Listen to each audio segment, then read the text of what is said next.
자, 어제 한 거 잠깐 복습 좀 합시다. 자, 우리 생산자 균형하고 있는 거 아시죠? 생산자 균형하고 소비자 균형하고 사실 뭐 똑같아요. 그리고 이제 우리가 보셔야 될 거는 334 페이지, 거기 비용극소화 이렇게 좀 보시면 되겠어요.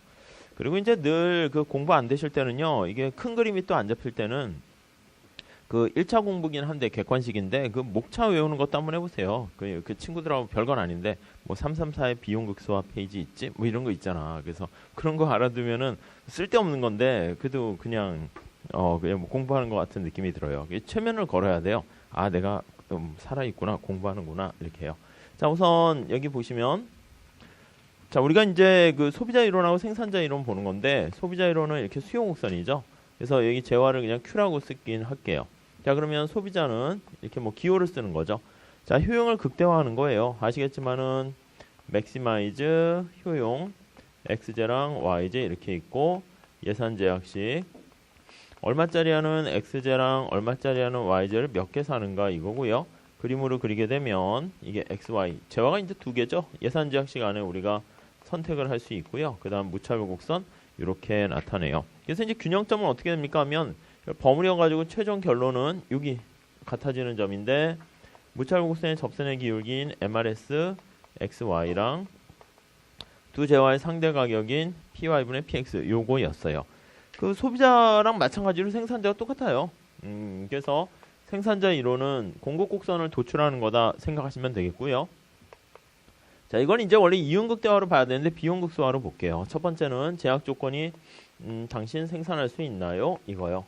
노동과 자본을 통해서. 그리고 이왕 생산하기로 했으면 비용을 극소화하는 게 제일 낫죠. 비용을 많이 들이는 것보다. 그러면 노동에 대한 비용과 자본에 대한 비용 이렇게 쓸 수가 있죠. 그래서 똑같아요. 전혀 다를 거 없어요. 그래서 소비자 이론까지 잘 해놓으시면 사실 이쪽 파트는 안 하셔도 돼요. 하지 말고 나중에 소비자 이론 된 다음에 살짝 보면 그게 그거고. 왜냐면 XY 대신에 LK로만 사실 바꾼 거예요. 그래서 노동과 자본이고 이제 물론 순서는 좀 다르죠. 순서는 얘는 예산 제약식이 있고 효용을 극대화한다라고 하면 얘는 사실은 이렇게 해서 제약 조건이 생산할 수 있는가? 기술이 제약 조건이고 이왕이면은 비용을 극소화하는 거를 두 번째로 보는 거예요. 하지만 이거는 동태적으로 봤을 때 순서가 있고 다 그린 다음에는 똑같죠. 그린 다음에 뭐 눈 먼저 그리냐, 코 먼저 그리냐, 입 먼저 그리냐, 뭐 어떻게 하든 그건 상관없잖아요. 그래서 요걸 이제 쭉 살펴보게 되면은 똑같아요. 결론은 요거. 여기다 쓰면 뭐라고 쓸 수 있습니까? 하면 MRTS LK가 이게 X축에 나와 있는 게 노동이잖아요. 노동의 가격이 분자에 있어야 돼요. 노동의 가격이 임금이고 자본의 가격이 R이다. 이렇게 보시면 돼요. 그러니까 완전히 대칭되고 똑같은 거니까 뭐 잘 보시면 되겠고 실제 시험 문제는 요거 똑같다는 거 이해하시고 요거 있죠? 요 비용함수랑 좀 이따 볼 건데 생산함수랑 쌍둥이에요. 쌍둥이. 사실은. 생산함수를 알면 비용함수 알 수 있고 비용함수 알면 생산함수 알 수 있어서 그 두 개를 왔다 갔다 하는 거 뭐 그거가 이제 매번 그 문제예요. 정해져 있어요. 그러니까 미시는 조금만 하면 그냥 이 숙달이 안 돼가지고 이게 안 되는 거고 숙달이 안 되면 아무 소용이 없어요. 뭐가 나올지는 거의 다 예측돼 있어요. 그리고 미시 얘기는 뭐 거의 100년 전부터 나온 그거랑 그냥 순서도 바뀌지 않기 때문에 어떤 책을 봐도 다 똑같아요. 단지 뭐 칼라풀하냐 그렇지 않느냐 뭐 수식을 많이 썼느냐 말로 썼느냐 그 차이라고 보시면 돼요. 거시는 좀 싹 달라 차이는요. 그래서 근데 이제 시험 문제가 거시가 좀 쉽게 교수님들이 이렇게 배려를 해줘가지고 할만하다 하는 건데 잘 모르겠어요. 거시가 더 쉽게 출제했다고 생각했는데 수험가에서는 이거 어려워 이렇게 되는데 조금 바꿔야 될 것 같아요. 그래서 다음에는 뭐 그런 거 있잖아요. 뭐 자료 해석이니 뭐 테셋이니 뭐 이런 거 있지 뭐 데이터 뭐 해가지고 하는 그런 것까지 좀 해야 될 것 같아요. 그거 알아서 그건 제가 찾아가지고 드리도록 할게요. 그리고 이제 미시는 정형화돼 있어요. 사실 아셨죠? 그러니까 연습 많이 하셔야 돼요. 연습 거의 그림도 외우시고 그러니까 거의 암기하셔도 돼요. 암기하시고 이해하시면서 암기하시고 숙달하고 반복하고 그렇게 하셔야 됩니다. 자, 여기 이제 지난 시간에 본 거고요. 비용극소화 거기 나와 있고 334 외우셨죠? 페이지까지. 그리고 넘어가시죠. 자, 우리는 이제 좀 예외적인 경우 한번 보시면 되겠어요. 336 거기 가볼게요.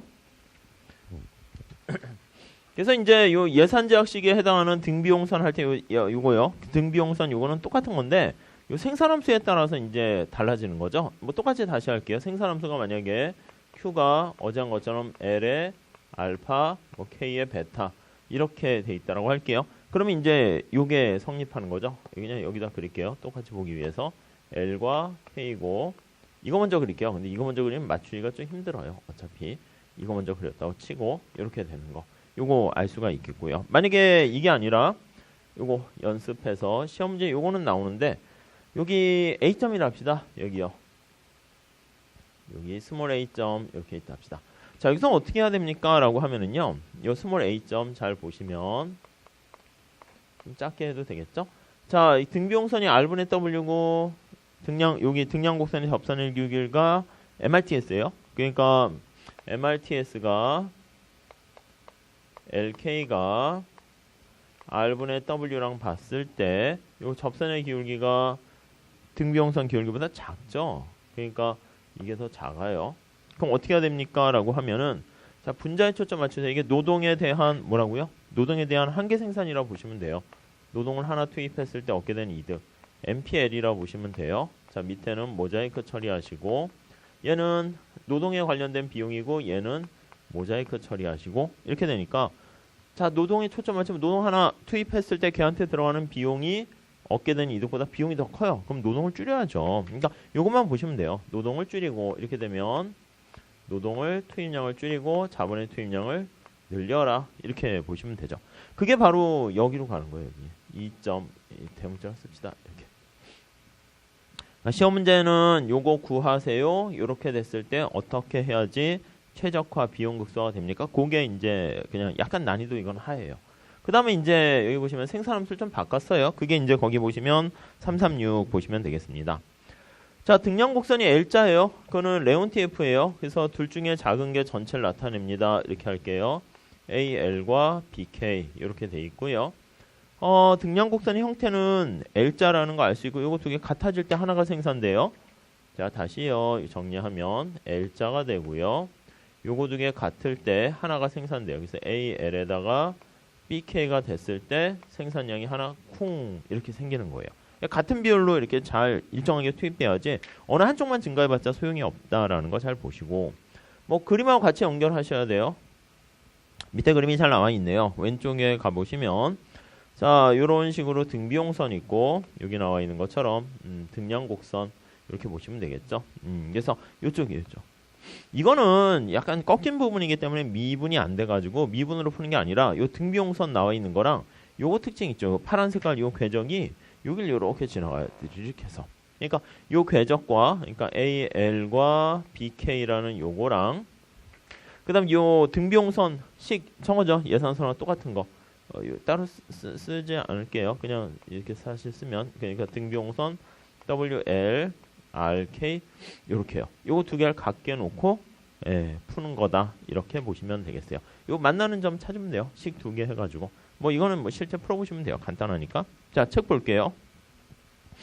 자, 등량곡선이 L자일 때 1번 레온TF라는 거 사람 이름 알아두시고요. 레온TF 생산함수. 그래서 완전 보완제 소비자 이론 할 때도 레온TF 그런 얘기를 해요. 뭐뭐 푸하니까 약간 어느 나라 사람 같아요. 말레이시아? 약간 소련 그런 쪽이죠. 러시아 뭐 이런 거 뭐 무슨 스키 뭐 이런 거 하면 다 그쪽 동네예요. 나중에 볼 거고요. 아무튼 레온TF. 자, 생산함수에선 등량곡선이 L자 형태고요. 이것도 L자인데 니은자로도 해요. 어떤 분은 야, 왜 영어 쓰냐? 니은이잖아. 니은. 이렇게 해요. 그래서 노동과 자본의 투입 비율이 고정. 그걸 밑줄 치세요. 노동과 자본의 투입 비율이 결합 비율이 뭐 자동차 바퀴 4개랑 차체 하나 이런 것처럼 투입 비율이 일정하게 정해져 있는 거. 요게 투입 비율이죠.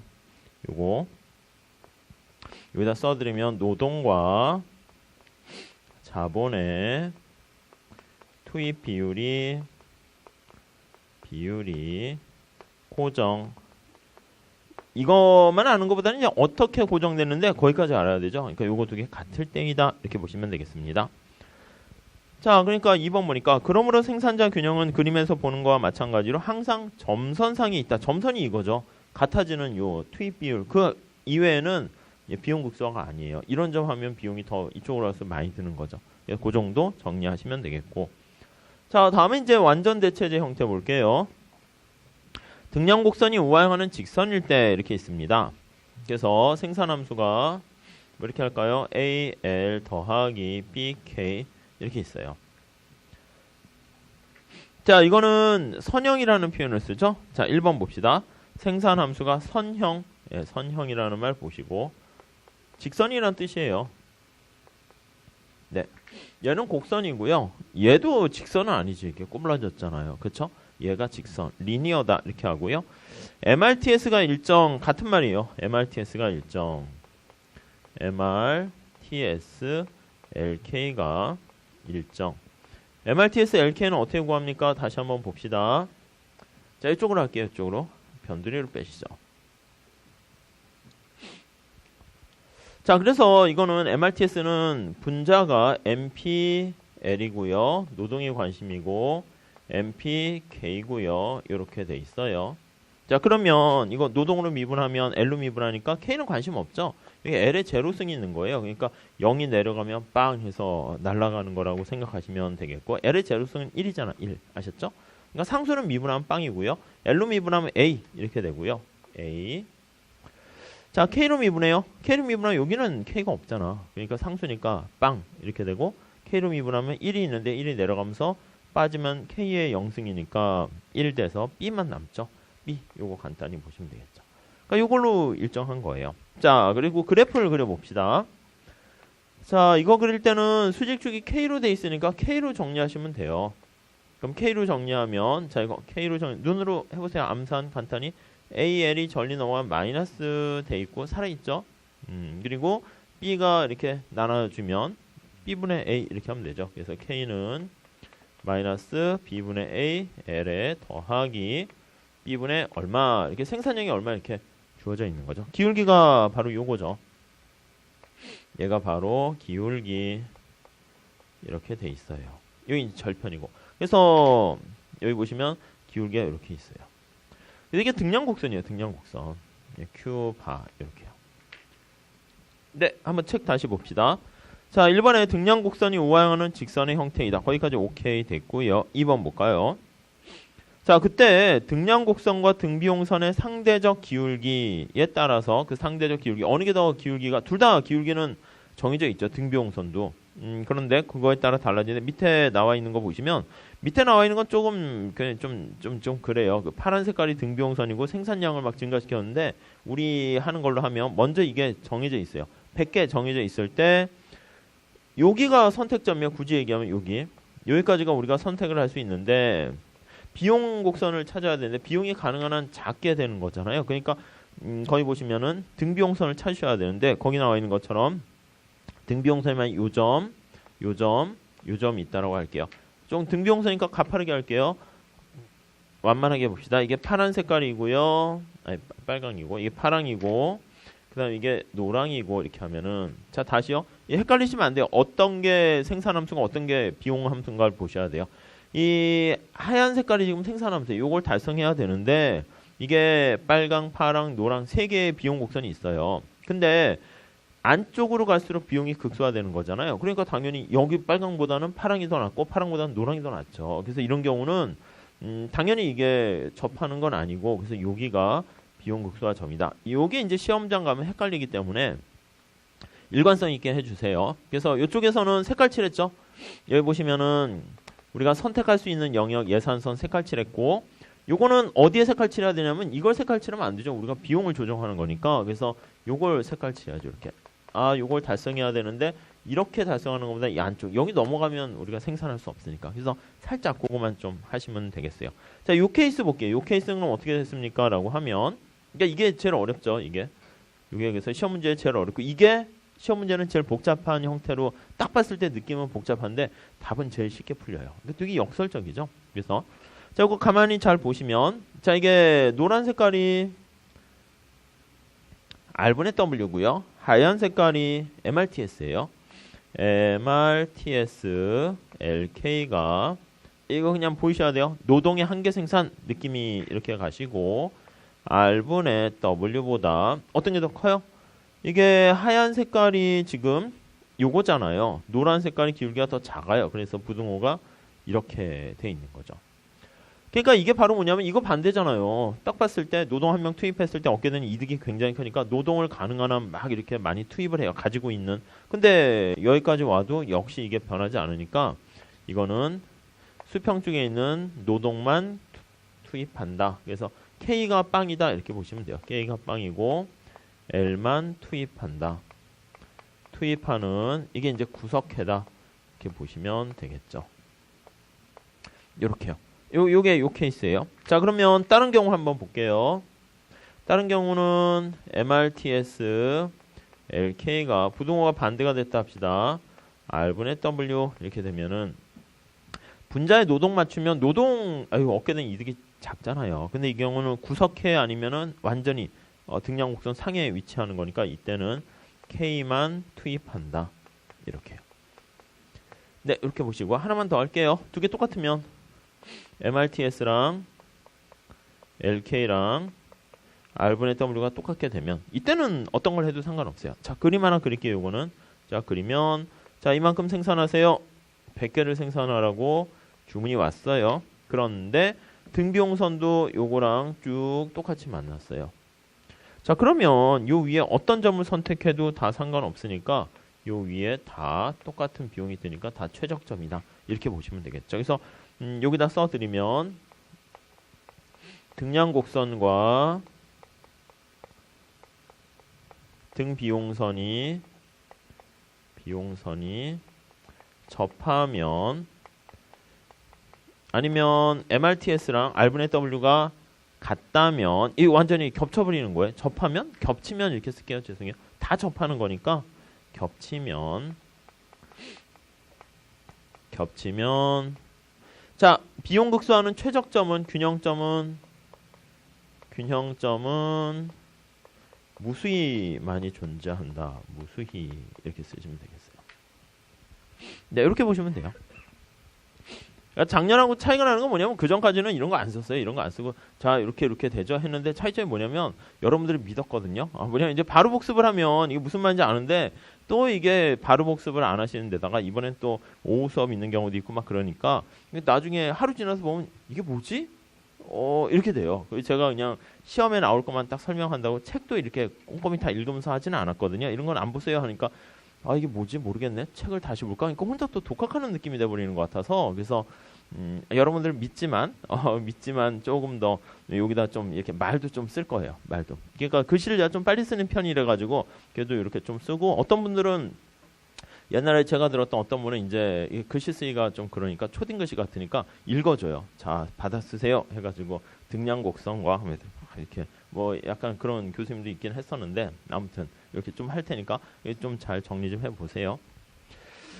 그리고 이제 얼핏 보면 눈으로 할 땐 따라갈 때는 이렇게 좀 그런 생각이 있어요. 딱 보면 뭐야 이게 당연한 거. 전 여기 쓰고 있는데 벌써 머릿속으로는 이게 다 돼서 재미없네. 그런 분도 있을 수 있는데 그럴수록 그냥 가만히 멍하니 있지 마시고 그냥 이거 자체를 이렇게 자꾸 좀 생각하세요. 계속 제가 저기서부터 끌고 오는 게 뭐냐면 이 한눈에 보여야 돼요. 미시나 거시가 한눈에 안 보이고 자 생산자 어제 했던 거에서 생산 MRTS 여기서부터 하면요 이게 큰 그림이 안 보이니까 계속 경제학이란 언제나 늘 거기서부터 조금씩 계속 끌고 와요. 그러니까 반복을 이렇게 나선형 같이 하는 거니까 여러분도 복습하실 때 앞에 거 이게 뒤에 가면은 앞에 거 까먹고요. 거시 가면은 미시 까먹고요.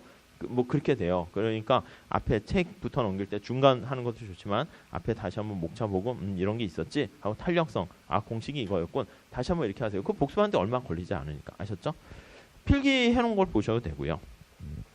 자, 그 다음에 2번 볼게요. 이 경우에 등량곡선과 등비용선의 상대적 기울기에 따라 이거요. 기울기가 어느 게 더 크냐 아니면 같냐에 따라서 생산자 균형은 X축에서 이루어질 수 있고 X축에서 이루어질 수 있고 밑줄 치시면 X축에 이루어진다는 건 이거예요. 노동만 투입한다는 거죠. 자본의 투입량이 빵. 뭐 그렇게 쓰시면 돼요. K가 빵. 구석해. 그러니까 책에 있는 표현을 하면 요게 균형이 X축에서만 이루어지고 이렇게요. 균형이 X축에서 이렇게만 쓰면 되겠죠. 그렇죠? 그렇게 보시면 되겠고 Y축에서 이루어질 수 있다. Y축에 있다라고 하면 자본만 쓰는 거죠. 그러니까 요거 생각하시면 돼요. 자, 그렇게 보시죠. 3번 봅시다. 만약 등량곡선과 등비용선의 기울기가 같은 경우엔 이거예요, 이거. 그러니까 보통 난이도가 제일 높을 때는 이거 같은 걸로 이렇게 해서 쫙 주기도 해요. 같은 경우에는 우리가 이제 수요함수 있었죠? 그 앞에 소비자 이론에서 완전 대체적인 거 이렇게 있다가 뭐 수평이 됐다 이렇게 뭐 꺾이는 의자 모양 있는 것처럼 있는 거 있잖아요. 그거는 스스로 여러분들이 도출하실 수 있어야 돼요. 딱 봤더니 나 할 줄 알아. 이거보다요 더 가야 돼. 더 가가지고 그냥 그림을 그냥 외울 정도로 외워가지고 딱 보면 아 이거 이렇게 되는 거지. 이렇게 될 정도로 하셔야 돼요. 그러니까 이게 범위를 넓힌다고 되는 게 아니라 그냥 이거 제가 말씀드리는 거를 자꾸 반복해가지고 그러면 잘 하시면 돼요. 아셨죠? 자, 다음에 3번 그렇게 보시고 4번 이와 같이 예외적인 경우에는 일반적인 생산자 균형 조건이 성립하지 않는다. 그러니까 이 예외적인 경우엔 요거고 요거는 사실은 이것도 예외적이긴 하지만 사실 이거는 결론은 똑같긴 하겠죠. 근데 요런 게 있으니까 요거 그냥 미분해서 이렇게 하는 거는 뭐 일반적인 저 위에 있는 것은 아니다. 그렇게 나와 있는 겁니다. 자, 밑에 맨 마지막에 관역 봅시다. 생산자 균형점에서 거의 밑줄 치세요. 등량 곡선이 등비용 곡선보다 더 극경사이므로 그런 거예요. 자, 참고 등량 곡선이 등비용선보다 더 급경사이므로 자, 이렇게 잘 보시면 되겠어요. 그러니까 이렇게 되면 어떤 선택을 해야 됩니까? 라고 하면 등량 곡선이 MRTS요. MRTS LK 노동에 대한 한계 생산 등비용선의 기울기가 R분의 W 급경사라는 거는 얘가 더 크다는 거예요. 그러면 아 이게 구석해가 되겠구나라는 건 알 수 있고요. 물론 여기 완전 대체제라는 게 전제로 깔려 있을 때 그러면은 당연히 노동을 많이 쓰니까 L만 투입한다. 이건 바로 뭐냐면 K는 제로 이렇게 되는 거 알 수 있죠. 그래서 뭐 그렇게 하시고 밑에 그림은 그냥 보조로 보시고 자 그렇게 하시고 넘어갈게요. 자, 그 다음에 이제 337페이지 가보시면 대체 탄력성 그걸 볼게요. 대체 탄력성이라는 거는 이제 이것도 중요한 건데 어제 잠깐 말씀을 드렸어요. 자, 우선 우리가 이제 소비자 이론에서도 했는데 대체를 한단 말이에요. 뭐랑 뭐를 대체하는가라고 하면 지금은 노는 동네가 노동과 자본이에요. 그래서 L과 K를 대체하는 거예요. 근데 탄력성이에요. 대체하는 정도가 얼마나 쉽게 그 말 넣을게요. L과 K를 얼마나 쉽게 대체 가능한가 이거요. 가능한가의 정도 그걸 하고 보시면 되겠어요. 그러니까 우리가 이제 그 탄력성 했을 때처럼 쉽게 얘기하면 이걸로 그냥 하나로 보면 돼요. 자, 노동자들이 임금 올려주세요 이렇게 얘기했어요. 자본의 가격은 그대로인데 그렇게 되면 기업 입장에서 어떻게 돼요? 기분 나쁘잖아. 그래서 뭐야 노동의 비용이 비싸지게 되니까 야 노동 잘라버려 해고해 뭐 이렇게 된다고요. 근데 이제 왕창 해고해버리면 이렇게 크게 해고하게 되고요. 이게 노동을 크게 줄이고 자본을 크게 늘리는 거예요. 그러니까 자본을 크게 늘리는 거는 뭐 크게 쓰지는 않을게요. 나중에는 이렇게. 아니면 노동을 해고해라고 했는데 최저임금제도 마찬가지죠. 근데 노동을 조금밖에 해고를 못하고 자본을 그러니까 조금밖에 늘리지 못했어요. 만약에 극단적으로 야 노동을 해고해 했는데 안 됩니다. 그 사람은 우리 중요한 회사에서 중요한 회계사로서 중요한 정보를 갖고 있기 때문에 그냥 연봉 달라고 하면 주십시다. 하면 이거 해고를 못해요. 고정돼 있어요. 고정돼 있고 K도 고정돼 있고 이렇게 있다 합시다. 자 그럼 쉬워요. 그러니까 여기 나와 있는 것처럼 임금 올려주세요라고 하면 이렇게 되는 경우에 노동에 대한 자본으로 대체가 커지니까 대체 탄력성이 크다. 이거는 노동을 잘리는데 대체 탄력성이 작다. 이거는 대체를 아예 못한다. 그러니까 대체 불가 이렇게 보시면 되겠어요.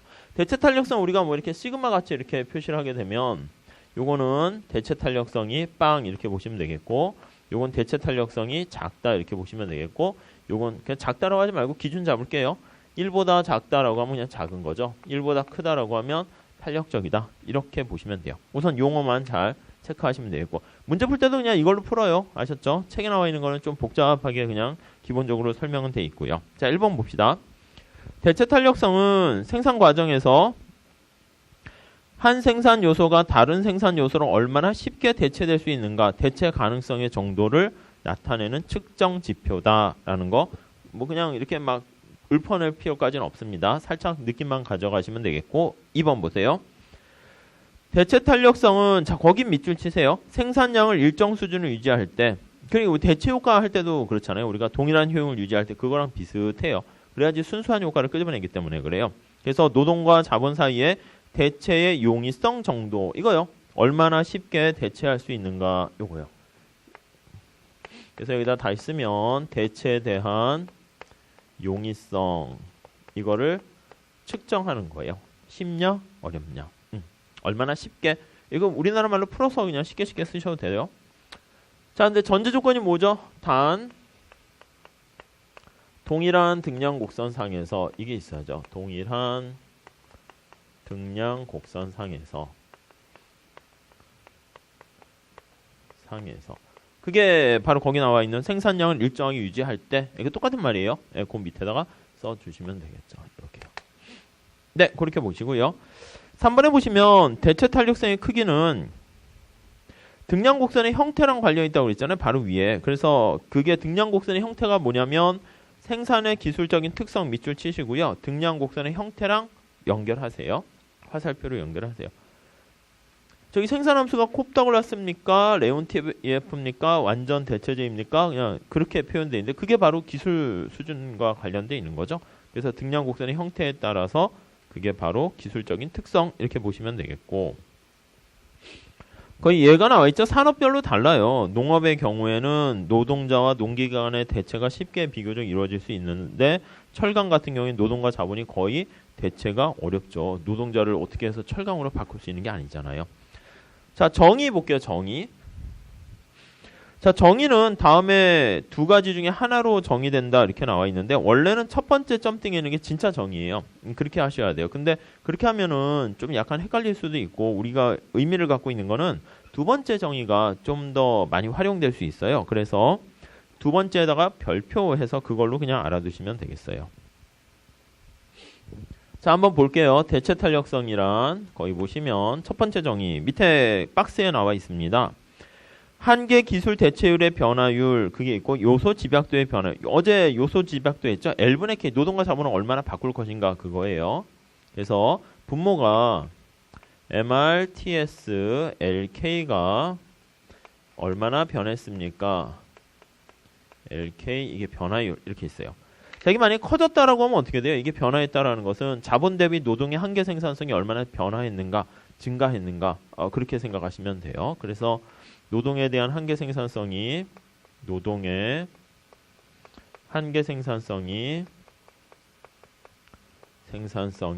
만약에 증가했다라고 할게요. 이거 변화했다라고 할게요. 변화 이렇게. 자, 이렇게 되면은 이제 노동이 이제 더 좋아졌으니까 막 더 많이 사용하고 줄이고 막 그렇게 해야 되겠죠. 그랬을 때 L분의 K가 우리의 관심사는 노동에만 초점 맞추시면 돼요. L분의 K가 요소 집약도라고 했죠. 얼마나 많이 변하는가. 그래서 노동과 자본의 투입 비율이 얼마나 달라지는가. 만약에 여기 나와 있는 것처럼 R분의 W, MRTS가 변했는데 이게 변화가 없으면 이 위에가 변화가 없으니까 그냥 빵 이렇게 되는 거예요. 그래서 이게 대체 탄력성이 빵이다. 이렇게 얘기해요. 그래서 거기 보시면 요 MRTS를 해야 되는데 균형에서는 우리가 똑같잖아요. 이게 MRTS가 저 R분의 W랑 똑같으니까 이렇게 할 거예요. R분의 W가 얼마였었는데 R분의 W가 얼마로 변했는데 이렇게 노동과 자본의 상대관계가 얼마나 변했는데 그때 노동과 자본을 얼마나 바꾸나 이렇게 할게요. 좀 안 와닿죠? 그래서 그냥 직접 그림을 보고 하시는 게 제일 좋습니다. 자, 요거는 그대로 보시고요. 자, 그래서 우선 거기 보시면 동그라미 2번에 보시면 생산자 균형에서는 MRTS랑 R분의 W가 똑같으니까 그래서 밑에 박스처럼 R분의 W로 되어 있고요. 그걸로 먼저 하시는 게 더 좋을 것 같아요. 그래서 4번 봅시다. R분의 W가 약간 상승할 때 이거예요, 이거. 그러니까 R은 그냥 고정시키시고 없다고 생각하시고요. 둘 다 볼 필요 없으니까 W가 상승할 때 거기 보시면 L분의 K가 큰 폭으로 변한다면 상승한다면 이렇게 크게 변했어요. L분의 K가. 그럼 대체 탄력성이 크다. 별로 크게 변하지 않았어요. 그러니까 원래 L분의 K 해야 되는데 K는 그냥 없는 셈 치세요. 아무튼 얘가 이렇게 조금 변하면 작고 안 변하면 빵이다. 이렇게 보시면 되겠습니다. 자, 그래서 우리가 그림 가지고 좀 보시면 더 좋을 것 같아요. 그래서 다음 페이지에 그림을 한번 볼게요. 어떤 그림을 보시냐면 338에 나와 있는 밑에 그림 있죠? 등량 곡선의 형태와 대체 탄력성 이렇게 보시면 되겠어요. 자, 요걸로 할게요. 요걸로 쫙 가져갈게요. 자, R분의 W가 만약에 상승했다고 할게요. 임금 올려주세요. 이렇게 얘기했어요. 자, 그러면 등비용선이 어떻게 변하나 한번 보세요. 자, 여기 보시면 자, R분의 W가 기울기잖아요. 기울기. 그래서 어제 한 것처럼 노동자들이 이렇게 있어서 R분의 W 제로에서 이 노동이죠. 관심사가. 그러니까 노동이고 위에 분자가 W가 노동이라는 거. 아무튼 잘 보세요. 관심이 이제 노동이에요. 임금 올려주세요. 이렇게 얘기했어요. 그래서 이게 이렇게 변했어요. R분의 W 1 이렇게 변했어요. 그래서 이제 이것도 변화율로 표현해가지고 원래 이렇게 했는데 이게 이 갭이 얼마나 벌어졌니? 뭐 충격은 똑같이 줘야 되는 거죠. 근데 거기 그림을 보시면 왼쪽에는 다 그리지 않아서 그런데 등량 곡선을 되게 볼록하게 그렸어요. 그래서 여기랑 여기가 만나게 그렸어요. 그래서 여기서 이렇게 볼록하게 여기랑 이렇게 그렇죠? 거의 A, B 이렇게 있어요. 뭐 거기서는 이렇게 합시다. 이게 비싸진 거니까 여기를 0, 1 이렇게 씁시다. 근데 등량 곡선이 오른쪽에 나와 있는 거는 굉장히 완만한 거예요. 그래서 여기랑 만났어요. 그래서 모양이 이렇게 접하고 이렇게 돼 있어요. 그러니까 더 이렇게 그렇죠? 이렇게 돼 있네요. 이렇게요. 자, 빨간 색깔하고 파란 색깔하고 차이점 아시겠죠? 뭐냐면 이거는 되게 볼록하고요. 원점에 대해서 볼록한데 얘는 굉장히 볼록성이 심하고 볼록성이 좀 작아요. 이제 볼록한 정도가 작다 이렇게 보시면 되겠어요. 여기다 써드리면 등량 곡선의 형태가 곡선이 곡선의 볼록성이 커요. 볼록성의 정도가. 극단적으로 볼록하면 이게 이제 L자가 되는 거예요. L자. 레온티에프 형태가 되죠.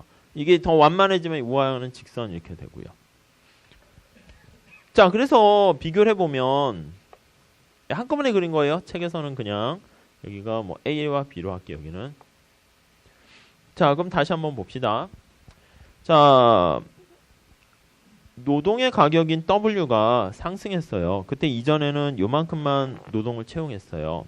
근데 빨간 색깔 등량 곡선인 경우에는 노동을 이만큼만 줄였어요. 그래서 요만큼만 줄인 거죠. 노동의 감소 이렇게. 근데 파란 색깔은 노동을 얼마나 감소했냐면 여기요. 아이고 여기서부터 여기까지 크게 감소해요. 그래서 노동이 이만큼 감소했어요. L의 감소가 크네요. 그쵸? 얘는 L의 감소가 좀 작고요. 자, 다시요. 여기 하얀 색깔에서 노란 색깔로 이렇게 변했다라는 것은 임금이 올라갔으니까 이제 상대 가격이 변해서 동일한 등량 곡선상에서 그걸 나타내려고 한 거고요. 그래서 이렇게 변해버리니까 대체 효과만 나타내는 거예요. 저 뒤에 생산 요소 가면 산출 효과, 규모의 효과도 있는데 거기까지는 그냥 우선 안 하셔도 돼요. 아무튼 동일한 등량 곡선상에서 봤을 때 빨간 색깔은 요만큼 조금 이렇게 변하는데 파란 색깔은 크게 변하는 거 알 수가 있어요. 그래서 어떤 임금 상승에 대한 충격이 이렇게 완만할수록 충격이 크고요. 등량 곡선의 볼록성이 클수록 임금 상승에 대한 노동의 L분의 K가 요소 집약도죠. 요소 집약도의 변화 크기가 좀 작다. 이렇게 보시면 되겠어요. 이게 단독으로 나오진 않고요. 시험 문제 내기도 좀 애매해요. 왜냐하면 저 왼쪽에 나와 있는 저걸로 문제하면 최저임금제가 똑같이 풀리니까 대체 탄력성 갖고는 이건 미분 연습 겸 이렇게 해서 할 때 하는 거고요. 객관식 할 땐 그닥 할 필요 없고 뭐 완전 보완제인 레온티에프 생산하면서 L자일 경우에는 대체 탄력성이 빵이다. 그런 질문 하나 정도만 나오니까 그냥 암기하셔도 돼요. 근데 이제 알고 암기하는 거랑 좀 다르니까 이 정도 보시면 되겠어요. 자, 설명 가봅시다. 위에. 자, 1번 상대적으로 임금이 하락하면 책에서 하락한 걸로 돼 있어요. 저는 상승하는 걸로 했고요. 아셨죠? 하락하면 어떻게 돼요? 노동을 많이 쓰겠죠. 자본을 적게 쓰고요. 그럼 균형점이 이동해요. 그랬을 때 밑에 그림 참고로 보시면 볼록한 경우에는 노동이 임금 하락했는데 많이 늘리지 못하고요. 완만한 경우에는 많이 늘리는구나. 그렇게 보시면 되겠죠. 자, 다음 2번 볼게요. R분의 W 정도가 하락한 정도, 그 MRTS가 변한 정도랑 똑같아요. MRTS랑 R분의 W가 똑같아서 이렇게 쓴 거예요.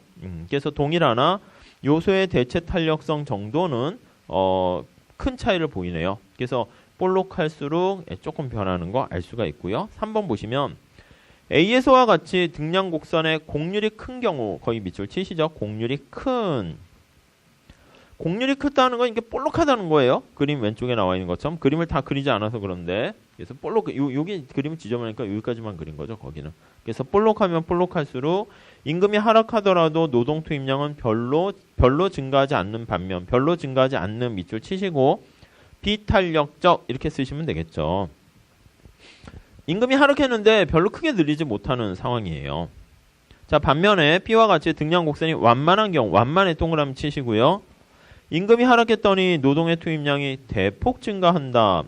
그렇게 보시면 되겠죠. 자, 그래서 저거랑 똑같이 책에 있는 걸로 설명을 해드리면 임금이 하락했어요. 이 W에다 초점 맞추세요.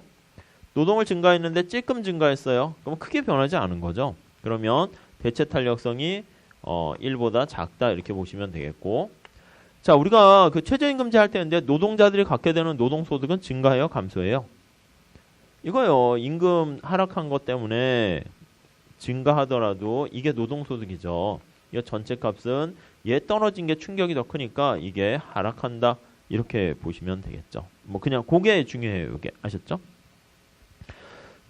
그리고 이제 만약에 요거 봅시다. 그게 아니고 노동이 왕창 이렇게 증가했어요. 임금 하락했더니 사람을 엄청나게 채용을 많이 하는 거야. 그랬더니 대체 탄력성이 크죠. 이거에 대해서 이게 크게 민감하게 변했잖아요. 그렇게 되면 노동자들의 근로소득이라 할게요. 노동자들의 노동소득은 오히려 임금 하락으로 인해서 손해는 보지만 많이 채용했으니까 한 명을 얘기하는 게 아니라 노동자 집단 전체의 노동자들이 가져가는 소득은 증가한다. 이렇게 되는 거 알 수가 있고요. 극단적으로 얘가 안 변했어요. 그럼 이건 대체 탄력성이 빵 이렇게 되고 당연히 이거는 역시 떨어지는 거 알 수 있겠죠. 자, 그 중간에 박스는 그냥 보지 마세요. L분의 K까지 다 해놓으니까 정신없어요. 하나만 보시면 되니까 그냥 다 그건 지우세요. 지우시고 아셨죠? 4번 대체 탄력성의 크기는 등량 곡선의 형태와 밀접한데 그게 이제 말 문제로 나올 땐 나와요. 등량 곡선의 곡률이 클수록 밑줄 치시고 곡률이 클수록 볼록성이 커지는 거예요. 그럴수록 대체 탄력성은 작아진다. 이렇게 보시면 되겠고 우하향하는 직선에 가까울수록 완만할수록 대체 탄력성은 커진다. 그렇게 보시면 될 것 같습니다. 네, 밑에 그림 따로따로 돼 있는 거니까 그거 익숙하게 되면 한꺼번에 이렇게 그려서 정리하시면 될 것 같고요. 이 경우는 어떻게 될까요? 이거 한번 연습해 볼게요. 오른쪽 그림 나와 있는데 레온티에프 생산함수 그걸 한번 볼게요. 이 경우에 요거 이렇게 되어 있는 경우를 레온 TF 다 써야겠네. 생산함수 L자인 형태죠. 거기 한번 봅시다. 339에 자, 만약에 지금 여기 나와 있는 것처럼 노동자들이 임금 올려주세요 이렇게 했어요. R분의 W0 이렇게 있는데 여기서 임금 올려주세요 해서 R분의 W1 이렇게 올라갔어요. 근데 레온 TF 생산함수인 경우에는 등량 곡선이 L자 형태가 돼야겠죠. 이렇게 되는 거예요. 생산함수가 이렇게 돼 있어요. 이제 균형점이 어떻게 됩니까? 라고 하면 균형점이 원래 여기에서 가만히 있는 거죠. 그냥 L이 고정돼 있어요. 그래서 요 케이스가 나와 있는 설명이 요거라고 보시면 되겠죠. K도 물론 고정돼 있고 그렇죠? 그래서 거기 한번 보시면 L자 형태고 대체 탄력성이 빵이다. 박스 위에서 제일 왼쪽 보시면 되겠습니다.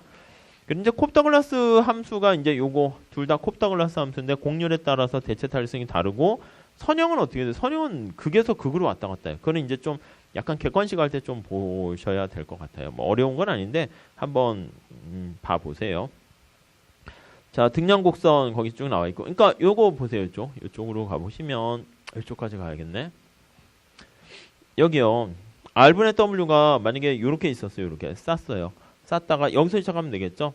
처음에 쌌으니까 이걸로 할게요. 여기서 있다가 W가 임금이 올라갔어요. 그러니까 어떻게 되겠어요?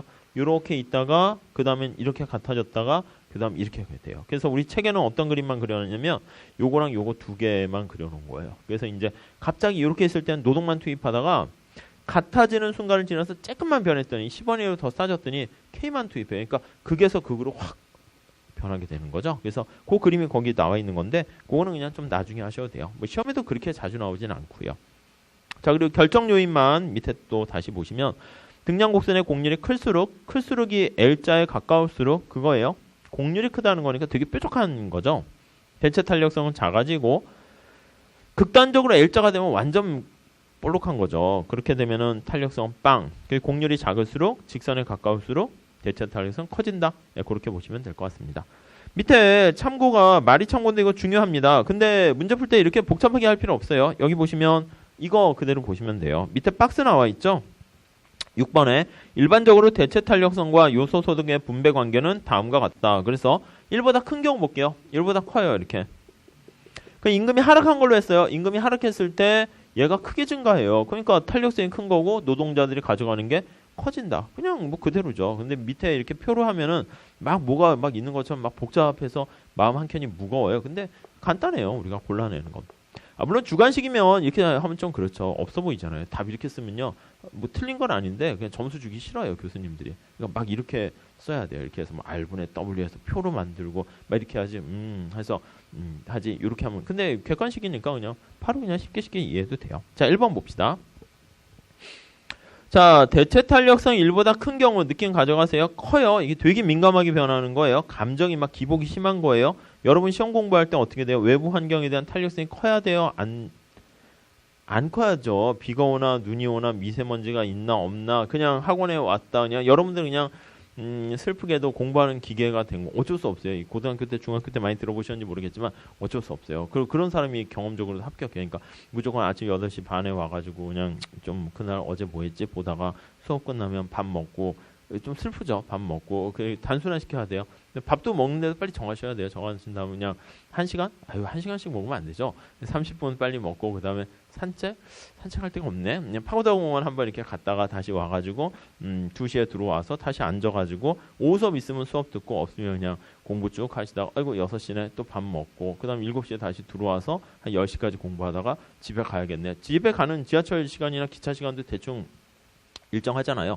그 타이밍에 오는 그 기차를 전철을 타시고 또 그 자리에서 그리고 이제 또 그 집에 갈 때 보는 뭐 상법이나 이런 거 정하셔야죠. 그래서 집에 갈 때는 상법 내가 요약 정리한 거 보고 뭐 이렇게 해서 집에 도착하면 거의 그냥 진짜 말 그대로 맥이 없는 그런 삶이죠. 집에서 잘 갔다 왔니? 네. 뭐 약간 그래야지. 거기다가 에너지 소진하면 안 돼. 막 어쩌고 엄마랑 싸우고 아빠랑 왜 싸워요? 그럴 시간 없어요. 그러니까 그렇게 하고 그냥 씻고 그다음 다시 또 세법책 꺼내서 좀 보시다가 아이고 12시 반이네. 12시 반 좀 더 하셔야죠. 아이고 1시네. 그리고 그냥 또 바로 자고. 다음에 띠리릭 6시 반에 일어나면 다시 또 일어나가지고 씻고 그다음 또 다시 7시 반에 나오셔서 8시 반에 오고 이 생활을 한 2년에서 3년 하셔야죠. 그 한 사람과 못한 사람 그거지. 우리가 이제 그 생활을 못한 사람이 떨어진 사람들이 야 회계사 되면 뭐 시장도 안 좋고 왜 안 좋아요? 좋대요 요즘. 그러니까 지금 빨리 붙어야 돼요.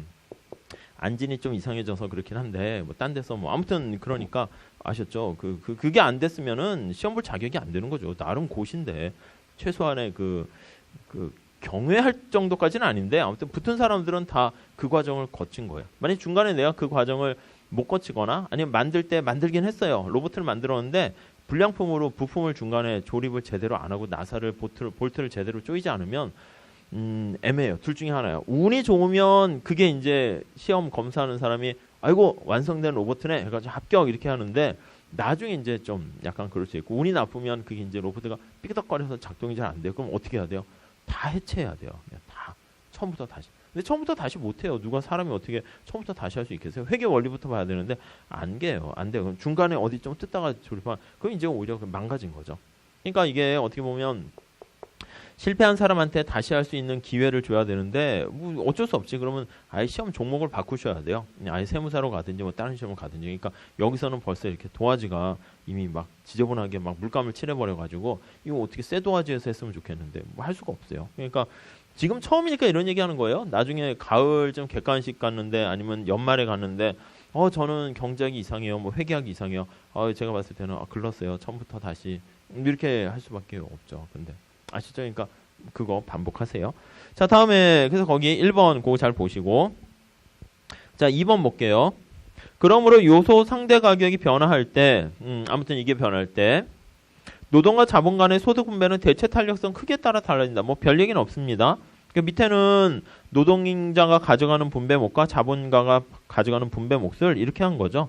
그러니까 전체 파이가 있으면 이건 이제 누가 얼마나 가져갈 것인가. 그래서 노동의 분배목 이게 이제 노동소득이라고 보시면 돼요.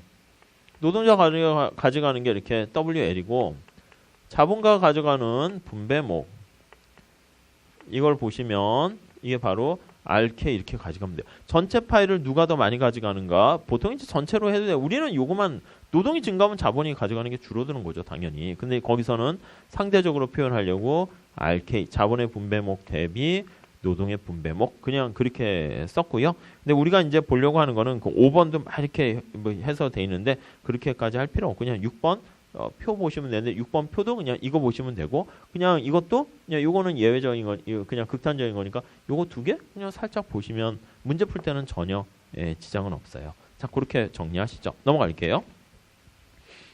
자, 우리가 이제 콥더글라스 생산함수 그게 이제 굉장히 중요하다고 그랬죠. 그래서 그거를 좀 참고인데 별표 해달라고 그랬어요. 참고 수준이 아니에요. 시험 문제는 그게 나와요. 자, 생산함수가 Q가 거기 보시면 A에 L의 알파, K의 1-알파 이렇게 있어요. 자, A를 뭐라 합니까? 하면 이게 나중에 경제성장에서도 하는데 얘가 노동과 자본에 다 영향을 미치는 거죠. 그래서 A에 보면 노동과 자본 이외에 기여하는 거 이외에 나머지가 다 여기 있다라고 해서요. 요걸 이제 잔챙이라는 말을 써요. 기타 등등이죠. 기타 등등의 잔챙이, 잔차라는 말을 써요. 레지듀얼 이렇게 얘기해요. 노동과 자본 이외의 나머지의 생산에 기여한 크기.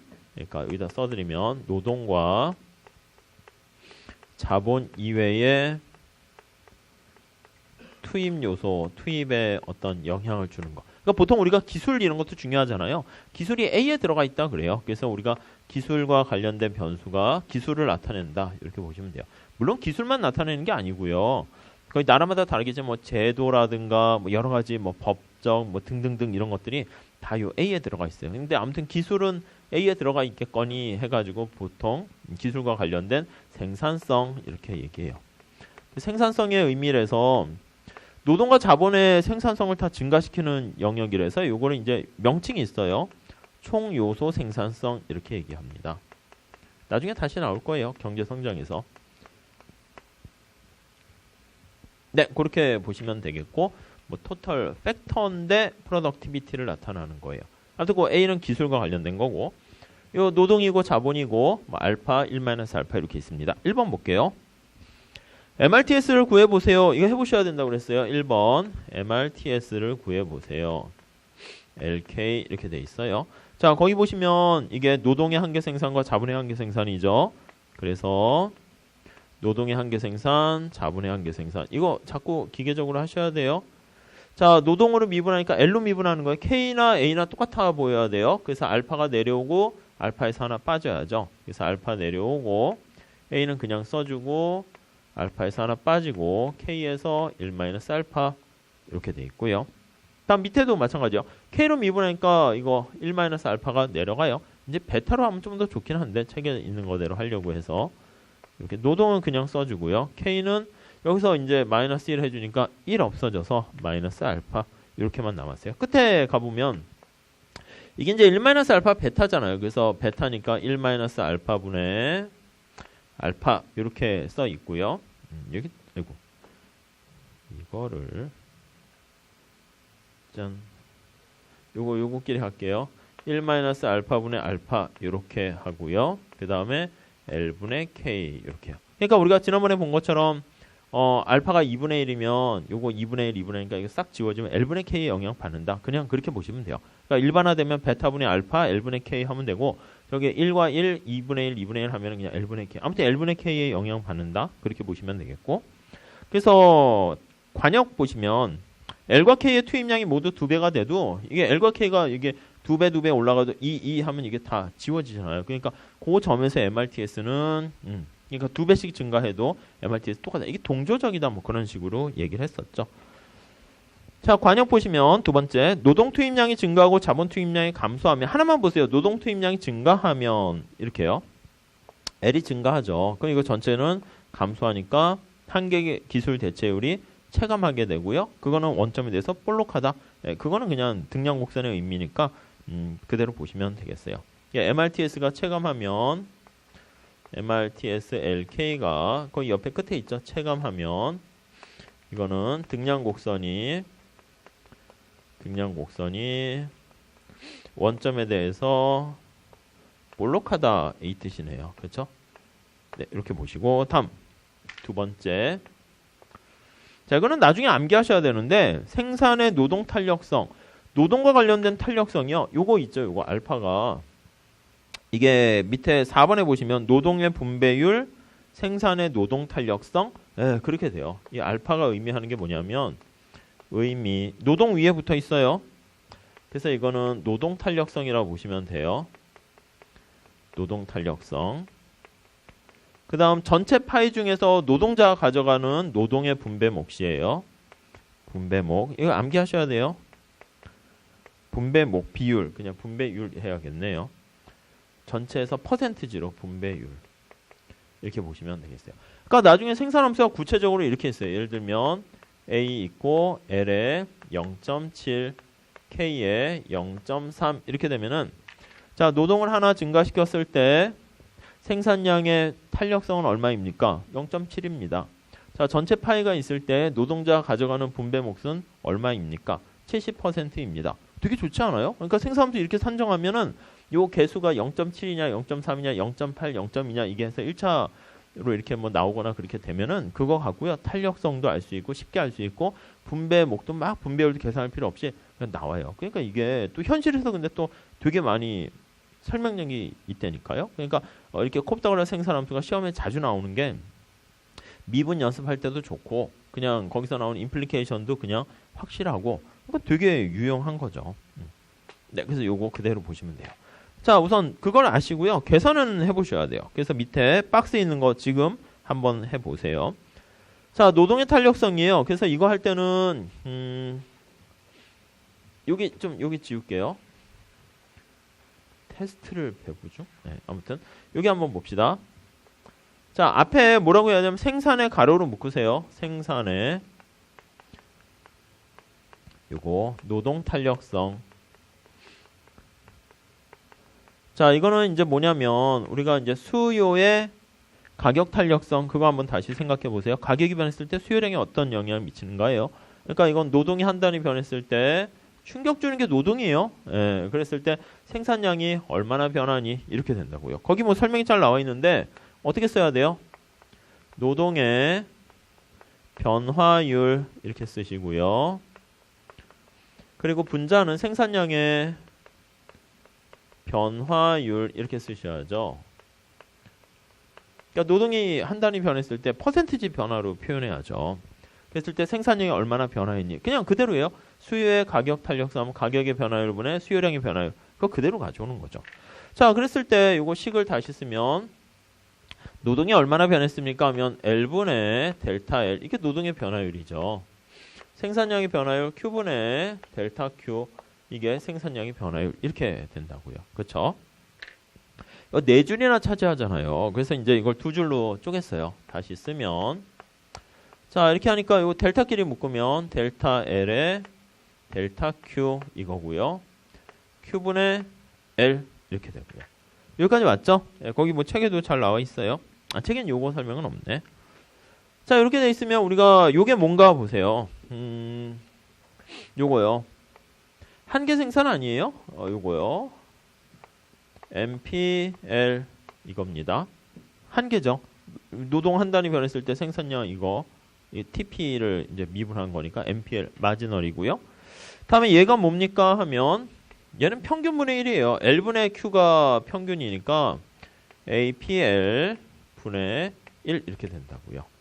그렇죠? 우리가 이제 평균은 이거였잖아요. L분의 전체 생산량을 L로 나누면 이게 APL이고 그리고 이거를 미분하게 되면 이게 MPL이고 이렇게 됐죠. 그러니까 이건 분모 분자 뒤집어져서 APL분의 1 얘는 MPL 그대로 그냥 쓰시면 돼요. 그래서 거기 끝에 보면 APL분의 MPL 그러니까 평균분의 한계 이건 그냥 암기는 하지 마시고요. 아무튼 밑에가 분모가 평균분의 한계. 우리가 이제 탄력성 할 때도 수요의 가격 탄력성 할 때도 뭐 평균과 한계 뭐 그런 거 해서 한 거 있는데 그거랑 비슷해요. 근데 약간 분모 분자가 이게 수직축 수평축에 따라 달라질 수 있으니까 그냥 암기는 하지 마시고 아, 평균 한계와 관련이 있다. 거기까지 보시면 되겠어요. 자, 이거 한번 해볼게요. MPL은 어떻게 됩니까? 라고 하면 MPL은 자, 여기 어디 갔어요? 이걸로 할게요. 이걸로. 아, 여기 있네 여기. 컨닝. 컨닝을 하면 안 되지만 여기서 해도 되겠어요. 알파 마이너스 1 K의 1 마이너스 알파. 그렇죠? 컨닝 했어요. 잘 뺏기면 되죠. 다음에 APL이에요. APL은 이게 뭐냐면 전체 Q를 L로 나누면 되잖아요. 이 Q를 L로 나눌게요.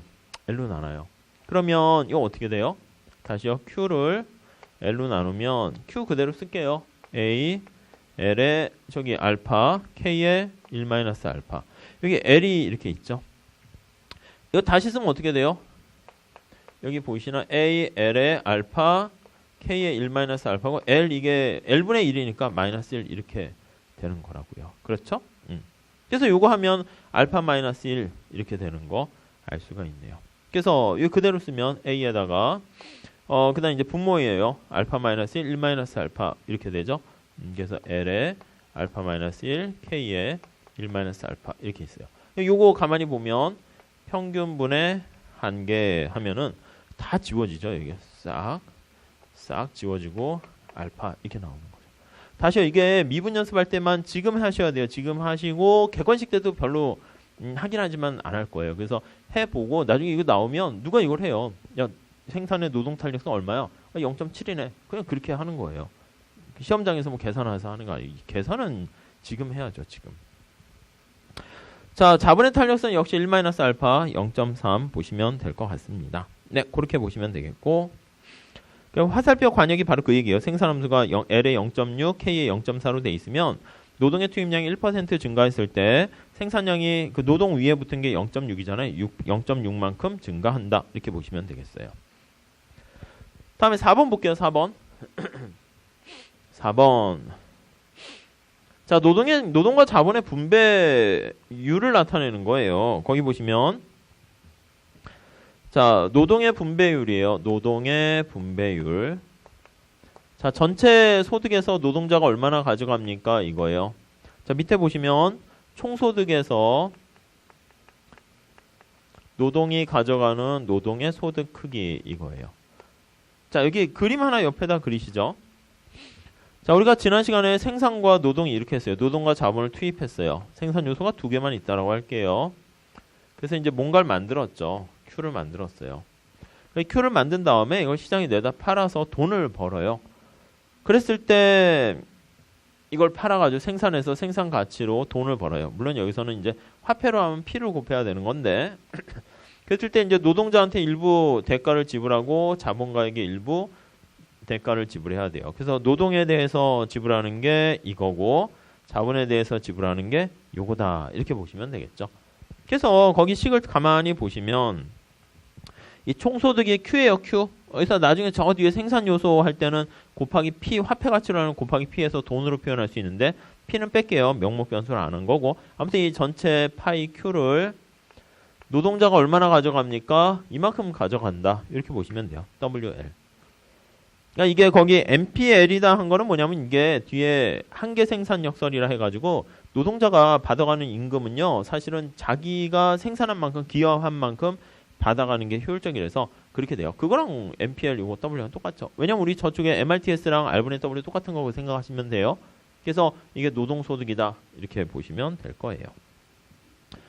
자, 그래서 노동소득을 요게 한계 생산하고 똑같으니까 요거를 MP의 L로 바꾸시고요. 그걸 이제 한계 생산 역설 이렇게 하는데 L이고요. Q 이렇게 돼 있어요. 한번 해보셔야 돼요. 이거는 아셨죠? 한 번이 아니고 오늘 3번 해야죠. 쉬는 시간에 잠깐 한번 해보시고 끝나고 해보시고 내일 아침에 잠깐 해보시고 아셨죠? 그리고 접으시는 거예요. MPL 여기 있잖아요. 컨닝 요거 여기다 L을 곱해주면 어떻게 돼요? L 곱하면 이게 노동의 알파 이렇게 돼버리잖아요. 그렇죠? 그러니까 이 알파 남고 Q 이렇게 돼요. 여기도 Q 이렇게 되고 그래서 QQ 지워져서 역시 알파 이렇게만 남는다고요. 아셨죠? 미분 연습하는 거예요. 이게 여기 끝나면 더 이상 미분 생산함수 여기까지 끝나면 더 미분하고 이런 거 별로 안 나와요. 그때 이제 또 독점과 완전 경쟁도 나오긴 하는데 그냥 간단한 미분이고 이렇게 막 복잡한 건 안 나옵니다. 자본의 소득 분배율도 똑같아요. 노동만 잘하세요. 둘 다 잡지 마시고. 자, 다음에 오일러의 정리는 이거예요. 생산함수가 1차 동차면 요즘은 잘 안 하는데 1차 동차, 다 1차 동차라고 그랬죠. 자, 그렇게 되면 여기요. 생산된 거를 노동과 자본에 자기가 기여한 만큼 다 한계 생산력에 맞춰서 다 돈을 나눠줬더니 남는 게 이제 하나도 없더라. 뭐 그거예요. 그래서 2번에 보시면 각 생산 요소에게 자신이 기여한 만큼 그 기여한 만큼에다가 한계 생산물만큼 이렇게 밑줄 치시고 같은 말이에요. 아니 여러분들이 만약 학교에서 그 조별 프로젝트를 했다 합시다. 팀 프로젝트를 했어요. 그럼 이제 교수님이 그러죠. 자, n분의 1 똑같이 점수를 조원마다 할당해 주겠습니다. 그 팀 막 사람들이 싫어해. 그래서 요즘은 어떻게 하냐면 막 평가시킨단 말이에요. 그래서 기여한 만큼 이제 조장 서로 이제 동료 평가도 하는 거죠. 그래서 야, 너 이거 PPT 해서 발표하는 것까지 했을 때 그러니까 그걸 이제 측정하기가 쉽진 않죠. 근데 나름대로 이제 합의된 해가지고 누가 기여를 많이 했는가 해서 그 기여한 만큼 점수를 할당받는 게 그게 이제 사실은 합리적이고 바람직하죠. 그래서 자신이 기여한 만큼 보수를 지불하게 되면 한계 생산물, 한계 생산 역설이라고 그래요. 그렇게 되면은 전부 다 분배돼서 3번 보시면 기업의 이윤은 나중에 빵이다. 그건 나중에 시장 이론에 다시 할게요. 우리가 딱 생각했을 때 이윤이 빵이면 남는 거 없는 거 아니야? 근데 딴 데서 버는 만큼은 그냥 번다. 이렇게 보시면 돼요. 자, 다음에 대체 탄력성 거기 보시면 자, CD 생산함수는 1차 동차 여부와 관계없이 항상이란 말이 들어가도 돼요. 항상 1이다. 이렇게 보시면 될 것 같고요. 그러다 보니까 그 2번 대체 탄력성이 항상 1이니까 상대적인 소득 분배 비율은 항상 그래서 일정하다 이렇게 보시면 되겠어요. 자, 오른쪽에 그 예제가 있는데 그 예제 잘 해보세요. 시계 해설이 잘 나와 있으니까요. 별표 위에 거랑 밑에 거 다 별표 하셔서 네, 그 미분 연습하는 걸로만 좀 사용하시면 될 것 같습니다. 자, 이렇게 하시고요. 잠깐 쉬었다가 그 다음에 그 342페이지엔 그 하는 거 아니에요. CS 생산함수는 그 미분 연습하기 위해서 콥다글라스 생산함수가 대체 탄력성이 항상 1인데 대체 탄력성이 항상 어떤 상수값을 갖는 거를요. 그 다 이름 에로, 솔로 다 노벨상 받은 사람들이거든요. 이 수학의 천재들이 다 수학 잘하는 거 자랑하려고 만들어낸 책상에서 만들어낸 함수예요. 그러니까 경제학과에서는 이제 미분 연습할 때 우리가 쓰는 거지. 우리 시험에는 그러니까 안 나와요. 그래서 가끔 또 막 외워요. 밑에 1번에 보시면 대체 탄력성이 뭐 이상하게 콩나물 같이 구자 거꾸로 뒤집은 거 있죠. 뭐 로라고 있나? 아무튼 그런 게 마이너스 1이면 선형이고 하는데 절대 하지 마세요. 시험 문제 나온 역사가 없어요. 그러니까 그런 게 중요한 게 아니에요. 아셨죠? 그래서 그거는 그냥 아예 진짜 심층 연구가 아니라 이거는 그냥 제키시고 그 다음 생산자 균형의 이동 그거 좀 보시고 그 다음에 제가 쉬는 시간에 그 마무리하고 그 다음에 이제 비용 함수 이렇게 들어가도록 할게요. 잠깐만 쉬었다 할게요.